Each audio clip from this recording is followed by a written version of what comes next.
Everybody, and welcome to this licensing subcommittee hearing. Just to remind you of the protocol for remote hearings, only speak when invited to by the chair. If you wish to speak, please raise your hand and direct all communication via the chair. Please ensure your mics are muted when you're not speaking, apart from the chair. When speaking, be succinct and do not exceed the allocated time. If you're referring to a specific page or picture in a report, refer to the page number. If you are having technical difficulties, please use the chat function in Google Meet or alert the meeting. There are options to dial in if individuals are having difficulty with the virtual meeting joining. Please do not use the chat function for putting formal questions to the subcommittee. Any persistent disruptive behaviour will result in removal from the meeting. And once the applications have been considered, any remaining parties will be asked to log out of the hearing. Please do so promptly so that councillors will have the opportunity to deliberate and make a decision. Each party will be notified of the decision within 5 working days. Thank you very much. Could I have a nomination for chair and a seconder, please? Could I nominate Councillor Plouvier, please? I'd like to second that. Thank you. Councillor Plouvier, you have the chair. Thank you, colleagues. Okay, right. Just very quickly to introduce ourselves, I'm Councillor Emma Plouvier from London Fields Ward. My colleagues are Councillor Bell and Councillor Snell. And Andrew Spragg is our governance officer. We have Amanda North from legal services, David Tuitt from licensing, David Dadds is the barrister representing the premises, and we have PC Neil Hunwick from the police. I think that's everybody. I've introduced you all to each other to save time, if that's okay. So we'll move forward with the agenda.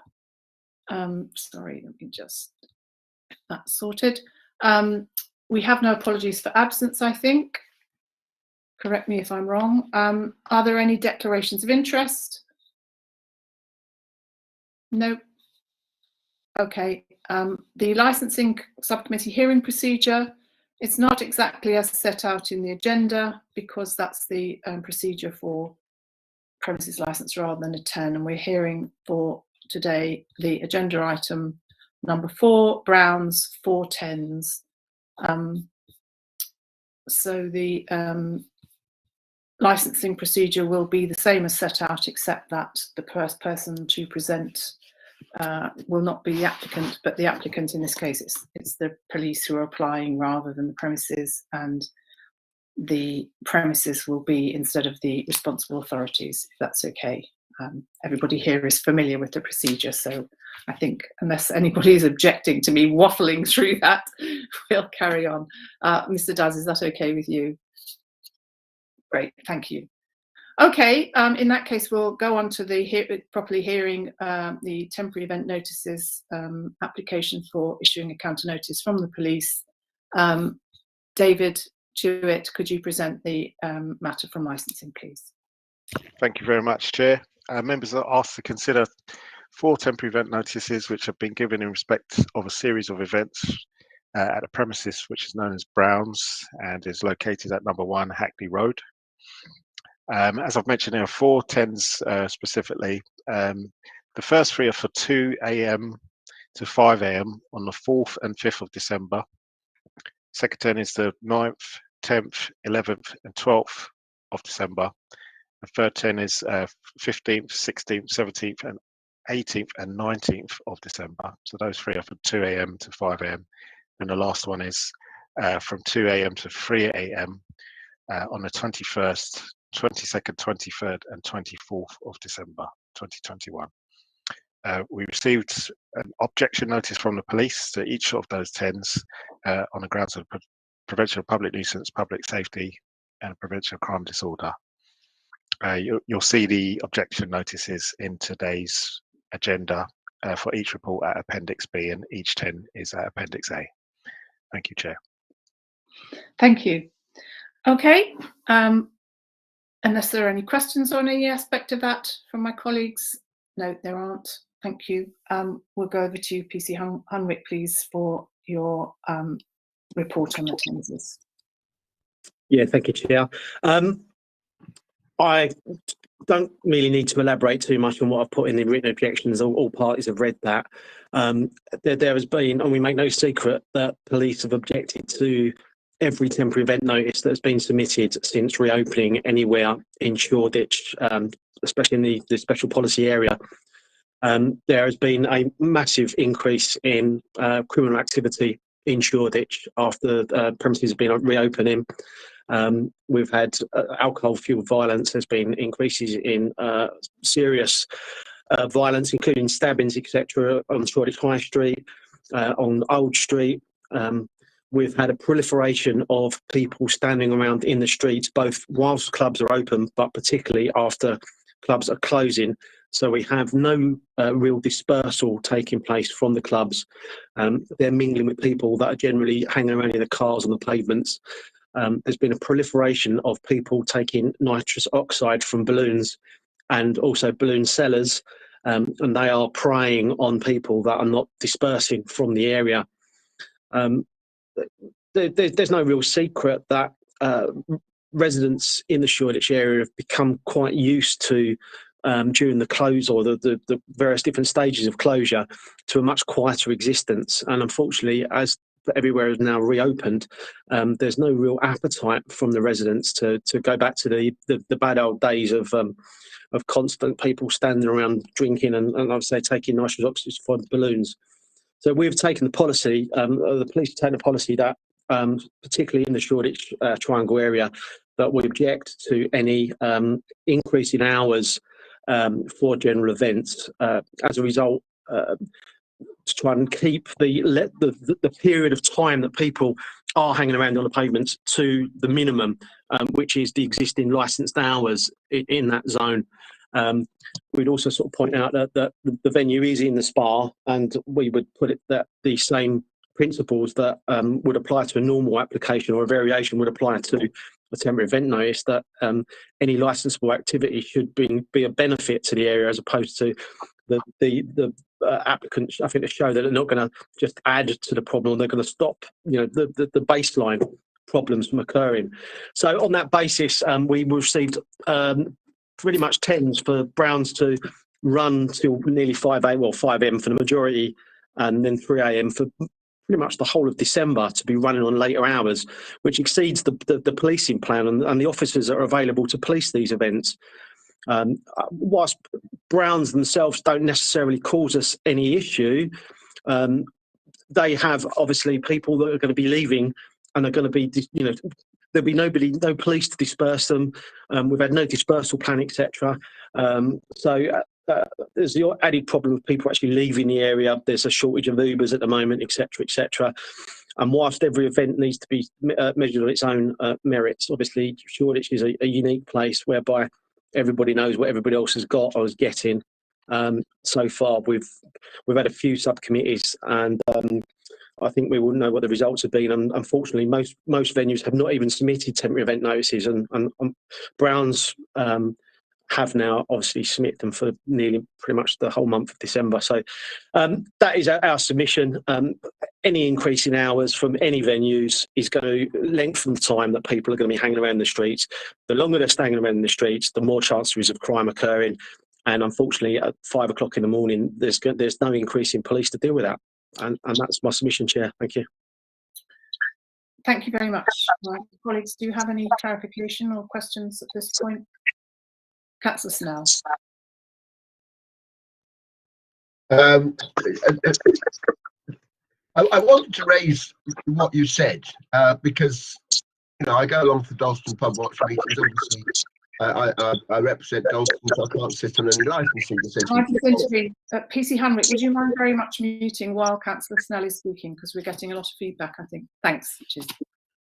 Okay, so licensees in Dalston, which I represent, were concerned that people have got used to relative quiet during the period of lockdown and were concerned to do everything to ameliorate complaints and nuisance when, the responsible licensees, when they reopen. Are you saying that you're seeking to keep the level of nuisance lower than it was before? Or are you saying, and my personal view, quite honestly, going through Shoreditch this last few weeks, is it's amazing how many people are out there, but are you saying that in fact the noise and the public nuisance is actually going to come back worse than it was before? And I mean, I'd like some reassurance that there is an adequate policing plan.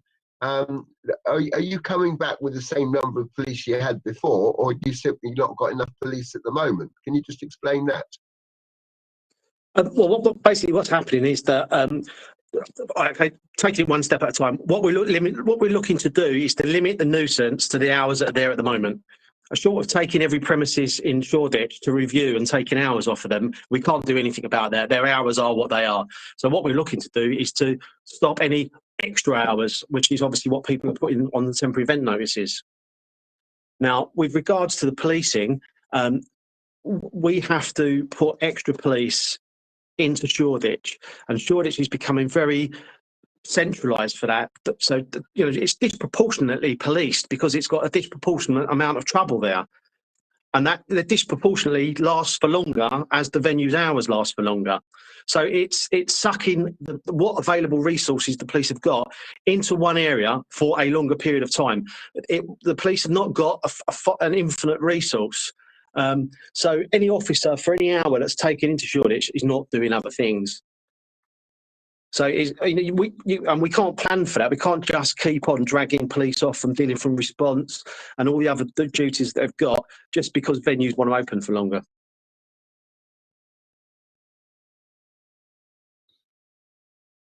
Okay. You didn't answer the question. Are you concerned that levels of activity in the run up to Christmas will be the same as they were on previous Christmases, or do you think actually it's going to be even worse this year? I think it could potentially be worse this year because people's appetite to make, you know, there's also almost an attitude of they've got to make up for lost time. And I think this year will be worse because I just think people are becoming less inhibited, you know, about their activity because, you know, they believe that, you know, for whatever reason, the shutdown has been hard on them. Okay. Thank you. Any more questions for clarification at this point? Councillor Bell. Obviously, we have to make individual decisions on individual premises, but is this location, the pavement outside Brown's, particularly quiet, a particularly busy part of Shoreditch in your experience? Councillor, yeah, I mean it's right on the worst bit of footprint, which is at the Old Street, Kingsland Road, Shoreditch High Street junction. I know Brown's is kind of standalone, but it's like yards across the junction. So, you know, their patrons have got to go somewhere. Okay. Thank you. Okay, I think we've finished with PC Hunwick's evidence then. And we can now go over to hear from David Dadds on behalf of the premises. Thank you. Thank you, Chair. I'm actually really shocked at the Metropolitan Police's submission. And actually, I'm a bit downfunded by it, by what they've said, because they've actually said in public that they've got a blanket policy throughout the whole of Hackney to refuse any temporary event notices. Sorry, David, I need to just intersperse there because that isn't what PC Hunwick said. He said they were objecting to temporary event notices in the Shoreditch Triangle. No, particularly in that area, he said. Particularly, no, but no. If you allow me to finish my submission, okay. But I'm confident that none of us heard that as throughout Hackney. But anyway, okay. All right. Well, you may disagree with me, but I made a note. He said particularly in that area, but and obviously the police officer didn't get interrupted. I'm being interrupted.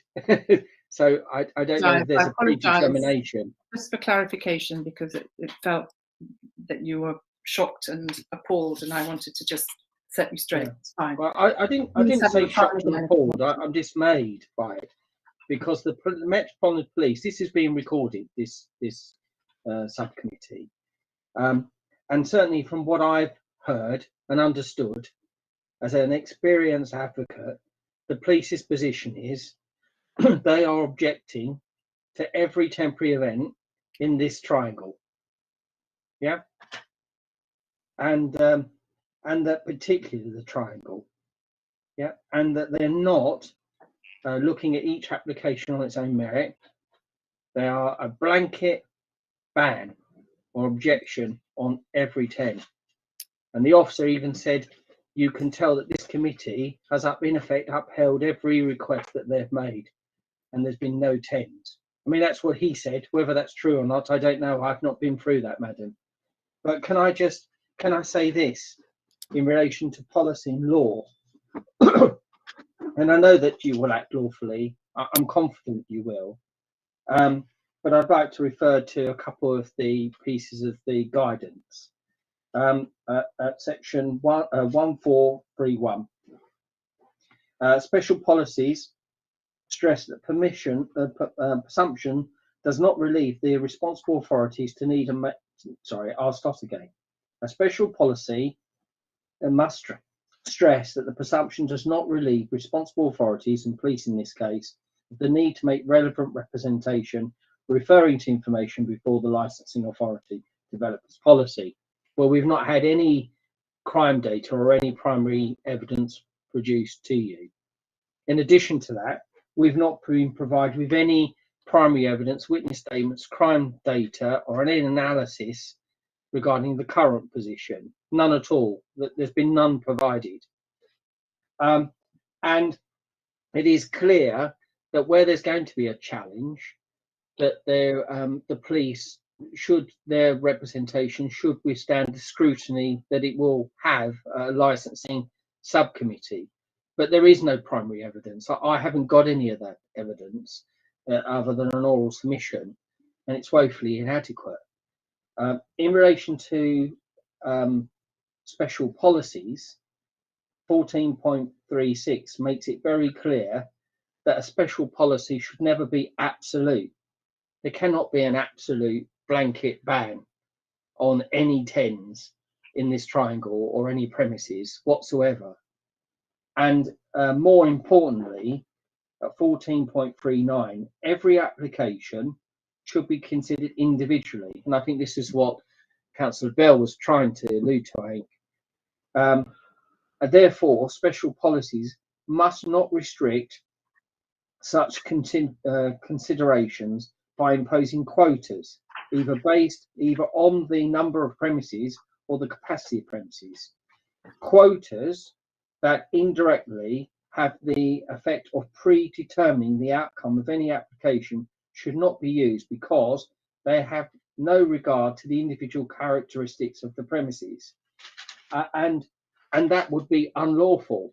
So actually what the Metropolitan Police are doing by saying any premises in the triangle they are objecting to, not looking at the individual basis, and in effect saying no hours at all, no increase at all, no, is unlawful.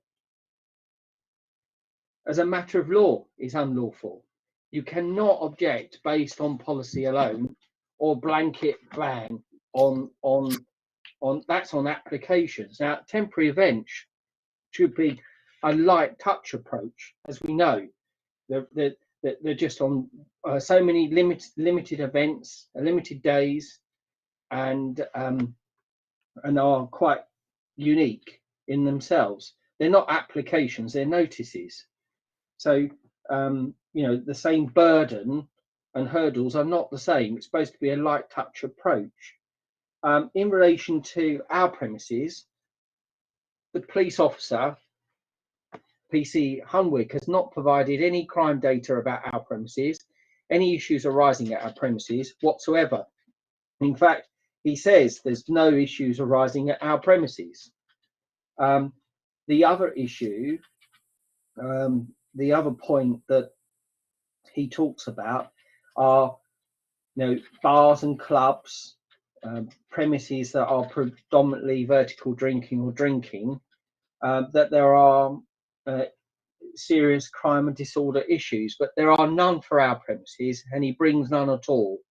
And we are not the typical vertical drinking or clubs as he was talking about. We are an SEV premises. So that is our business, a sexual entertainment venue with a premises license, and our capacity is relatively low, and we have little or no crime disorder, no matters arising that the police could object to. And we have quite a different type of operation to a vertical drinking establishment or a drinking establishment. In addition to that, we always have TENs, and have done historically, as long as my client can remember, always in December. Always. For the month of December, we always use our TENs. It is fair to say, Madam Chair, that sometimes it can be an hour or 2 hours. These are longer than we would normally apply, but in any event, our capacity is the same. Our customers do normally have pre-booked, or we organise our transport home, and there's no hanging around outside. People coming for the SEV, they're there. They normally have their transport home. So as a rule, and there are no issues arising. Have been no issues arising since post the COVID reopening, and any issues arising, the police officer talks about the stabbings, serious violence, clubs, losing of control the police have as described, but none of that relates to us or immediately outside our premises or anything to do with our premises. So, and they're providing no evidence of that. We have consistently, year on year, had TENs over Christmas. We've had no matters arising, never had any objections, and we've had our licenses granted. I was going to ask the police constable if, because he's saying the police go home at 5, or they're not around at 5 o'clock, or there's limited resources at 5, whether we pull back the request to sort of 4 o'clock or 3:30, whether that makes any difference. I'll put that in, Madam Chair. But the reality of it is that we are very well managed premises. This is not a review. This is not an application for an extension or variation of premises. This is a temporary event notice. We as a user have used them before without any objections, without any cause for concern. There is no evidence that our events will undermine licensing objectives. And it is about that. Has the police officer demonstrated that us as an individual premises, applicant or user, will undermine the licensing objectives? And I would say no. There's been no evidence provided about our individual premises, us as individuals historically, or going forward. And on that basis, there's no evidence to say that we will undermine the licensing objectives, and they should be granted.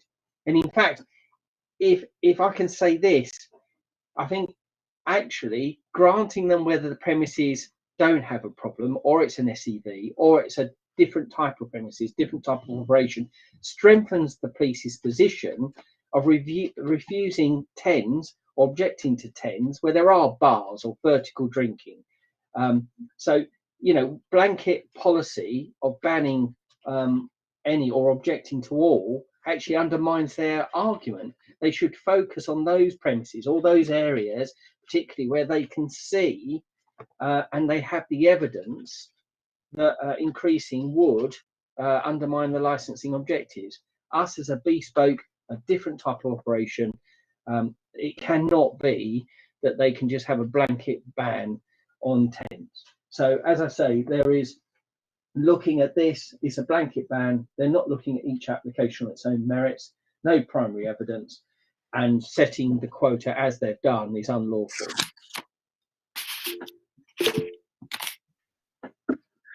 Thank you, Mr. Dadds. That's very clear. Councillor Snell. Question. I think you called me, yes. Okay. first, can I just set the record straight? We haven't taken the line of the police on every application about TENS. The one that the minutes came up a week or two ago that I sat on, there was a business community in Shoreditch, and we felt that the 10 application was ill-advised and said they might have to think about rejigging it, but we did in the end grant it to them because it was in the spirit of a 10. It was a community-led initiative, and in the end they realised, I think it clashed with one of the European Cup games or something, and they didn't actually go ahead with it. But to say that we inevitably do what the police ask us to do is not true, and I just want to set the record straight on that. I didn't say that, Councillor. I said that Councillor PC Humwick said that you would, in effect. I'm not suggesting that you will only follow the police. I'm saying that you will be law-abiding and look at each one individually, I hope. Absolutely, and that's what we need to do. I mean, Amanda will keep us on the straight and narrow legally, but at the moment we're on clarification. And what you stated was that in previous years, you have applied for less hours. And I guess when you were asking Neil earlier on for his phone number, it was perhaps to say to him, is there lower hours that are acceptable?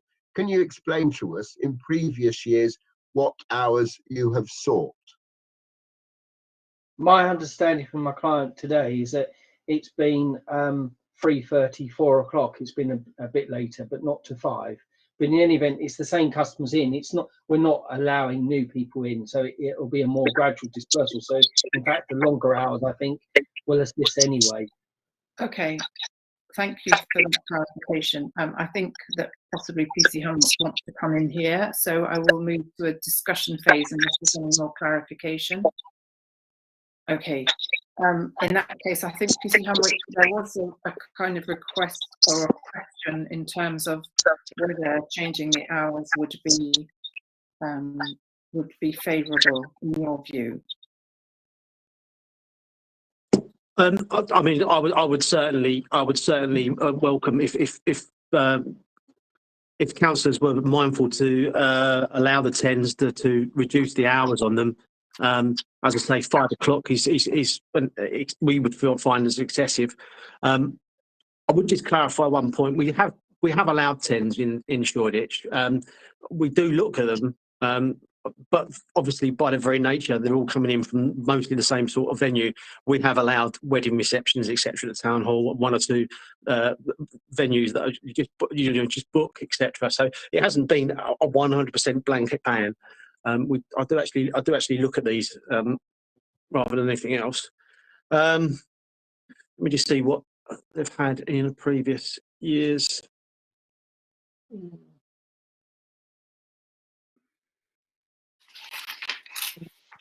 Madam Chair, would you allow me just to ask you a question? If as a point of clarity, would it circumvent and short things down if the police could give an indication of what hour they wouldn't object to, if that is the position? It might be that I'm sorry, apologies again, David, but we have an objection from the police to TENSes. I mean, these are quite a lot of TENSes. This is not, each one is for 3 or 4 nights, 3 nights, I think. Is that Thursday, Friday, and Saturday? Yeah, I think they start off on a Friday and Saturday, and then it goes a couple of weekdays, like a Thursday, Friday, Saturday, Sunday, and they get longer and longer. Okay, and the last one is till 3 o'clock only, and that has been objected to as well. And I didn't hear we just need to be a bit careful here of trying to, I need to be clear exactly about what's changing and what isn't, because. And what's being asked for. So, but I will now put your question to PC Humwick in terms of what time would you, I mean, after it. So you currently have till 2 o'clock normally, and PC Humwick has objected to 10 for till 3. So I'm not quite clear whether. The problem The problem, Chair, with the way they've been submitted is that they've all been submitted en masse. If we start having problems with the venue on the first 10, then if they're all issued, together, then could be no then objection to the following 10 because they're all in such short spaces of time. Okay. We can't. If the venue experiences problems on the first 10, we can't do anything about the subsequent 10s because they've all been put in together. Right. But the thing is, we can't do it because it's always in December, and Yeah, but they've never been put on. Sorry. Let's just keep this through the chair. So, Yeah.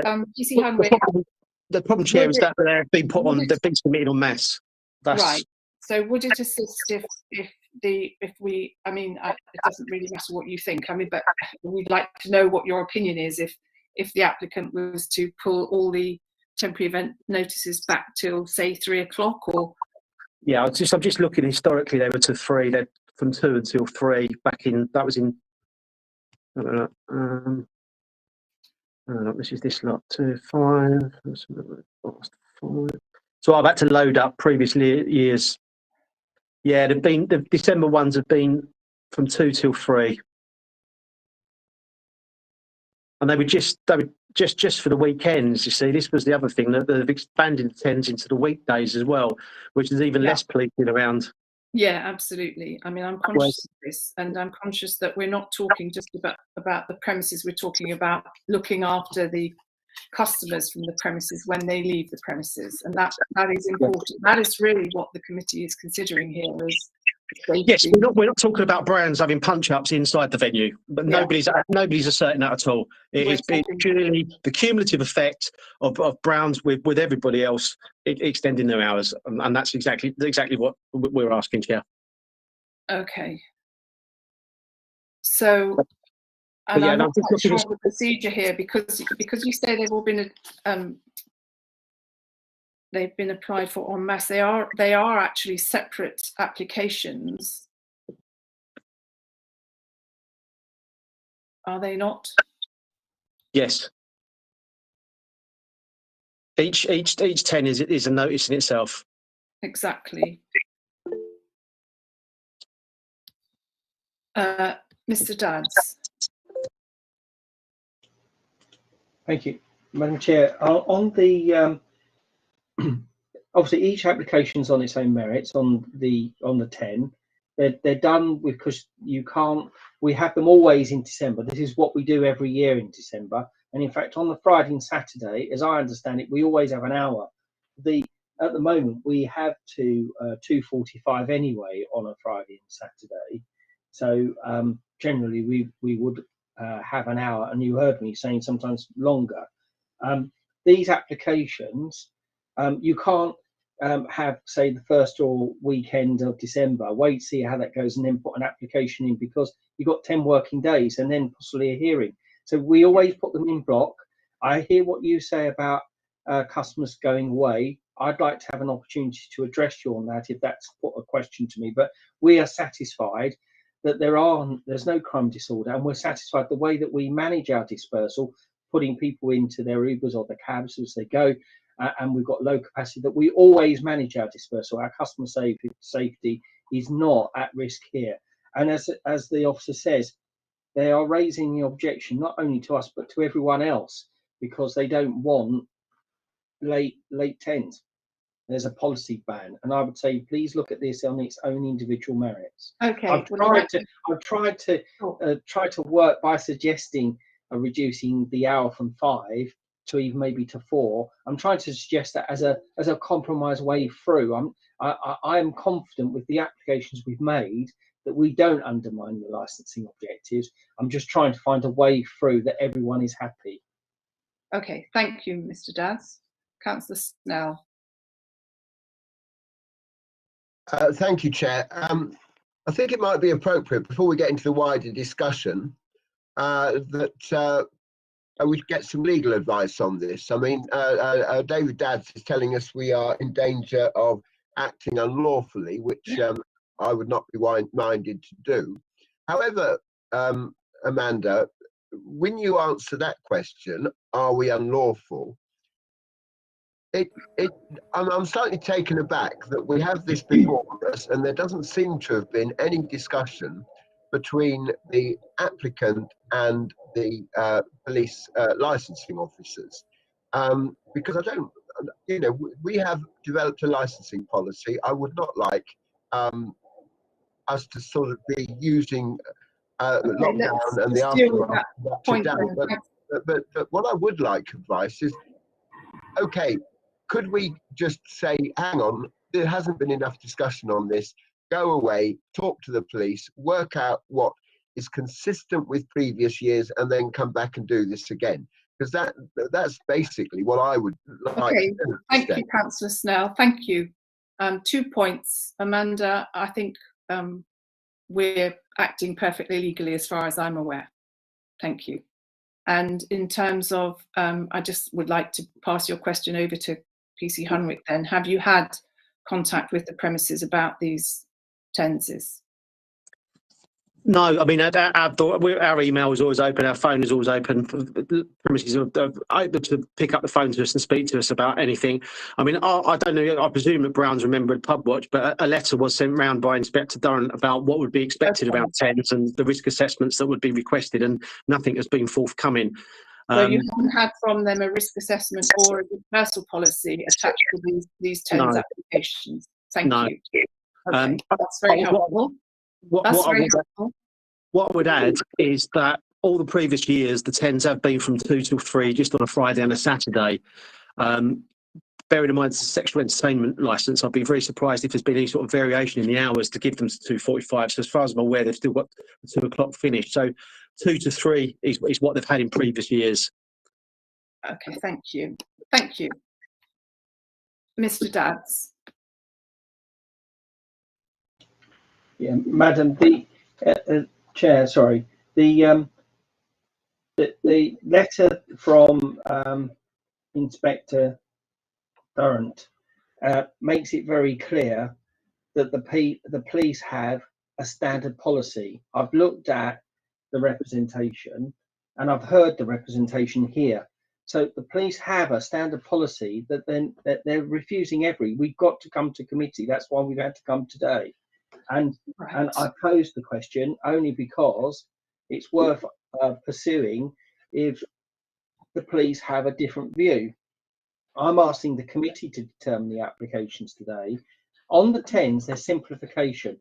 There is no requirement in law to put with the 10 application any other documents like dispersal. I understand. And what I'm saying is to make that, I've got the letter here, to make that a requirement, it defeats the statutory scheme of the TENS. And we've had our TENS before on the same basis that we've applied last year and the previous years without objections. Yes. And we have had, and I don't know where the officer's getting the times, it might be David Church can assist us, but our licence already allows us to 2:45 on the Friday and Saturday. And I believe the TENS that we've had have been at least for an hour of an extension of that, as that's my instructions. But as I say, I'm of the view that it's the burden is on the police to show that we will undermine the licensing objectives at Brown's for having these TENS, and I believe they haven't provided that primary evidence for us as an individual premises. Thank you, Mr. Dadds. I understand that it is perfectly expected, quite common for the police to want risk assessments for TENSes on premises, and that's not an uncommon thing. And the context for us, we've never had to do it before in years and years and years gone by. The context of post-COVID and the increase in problems in Shoreditch, which you're aware of through that letter, would have suggested that a preparation in terms of risk assessment, and particularly in this case, safe dispersal, might have been a good idea. But we are where we are, and thank you for the information, and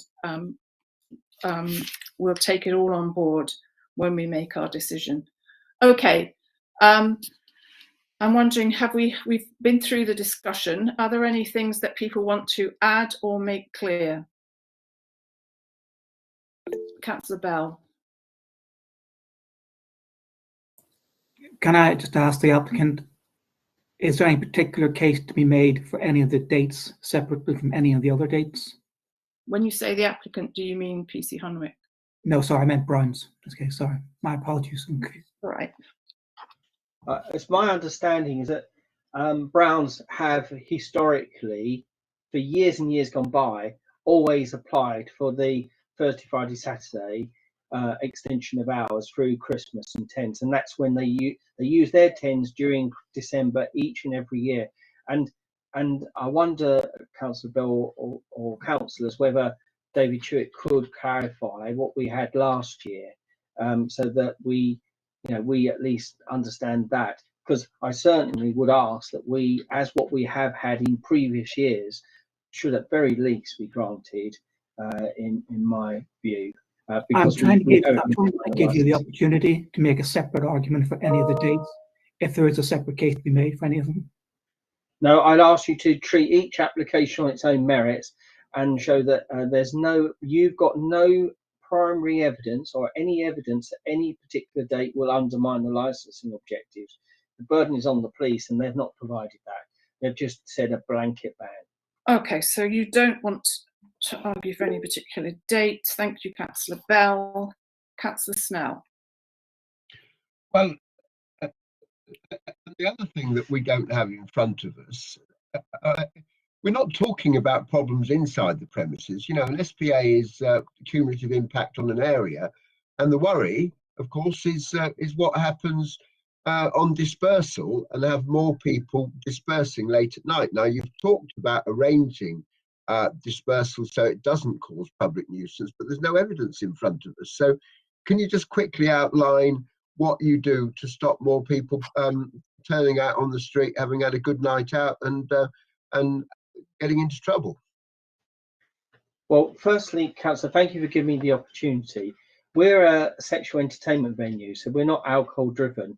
We are there for the performance of sexual entertainment. So generally, people are not turning out intoxicated. Furthermore, our capacity is extremely low. Generally, on average, we're about 100 in capacity. And as a matter of course and service, which we do and have been doing for years and years and years, is that we organise and make sure that there is a private hire or hackney carriage of vehicle, and we call it a hall if there's one by, but it's pre-booked, and we manage our dispersal from our customers away from the premises. So we do organise that, and there's no suggestion at all that any of our customers have caused any crime disorder or become involved in any crime disorder, and we manage our dispersal. The thing is, you're saying us to provide the evidence to show that our customers won't add to crime disorder, but likewise the police haven't done that either, and the burden is on them. They're raising the objection. It's not an application in a cumulative impact where the burden is on us.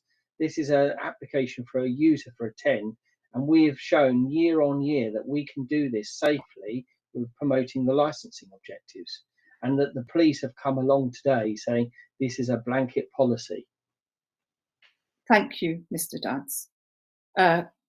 PC Hunwick, I think you had wanted to say something. Yes, Chair, thank you. No, I'm actually looking at the last temporary event notice they had was for December 2019. There wasn't any submitted for last year, and that was the 17th, 18th, 19th and 20th of December from 0200 hours to 0300 hours. So I would assume that 0200 hours is the terminal time on their licence. And also the 10s are submitted for 200 people capacity, not 100. That's the only clarification I was making. Thank you. Thank you. Okay. Okay.